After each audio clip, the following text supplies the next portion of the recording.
Welcome to CORA X Lite. During this video in our CORA X Lite series, we will demonstrate how to send a report, such as a recommendation, to CORAX.com. You must be signed in, and CORA X Lite must be unlocked. You will find the Report Manager in the Help menu. Once you open the Report Manager, you will select a filter and then an existing ticket or a new ticket. For this demonstration, I have chosen Other as the filter and will create a new ticket.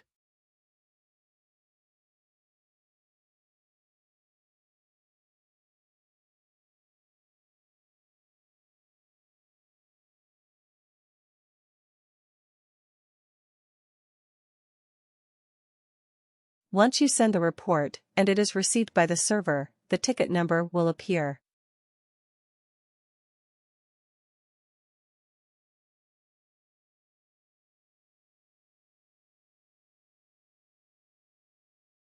Each filter maintains a record of the tickets for that filter.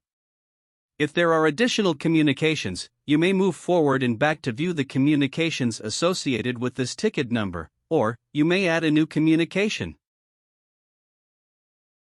See the online help for more information. We hope this video was helpful. Have a great day.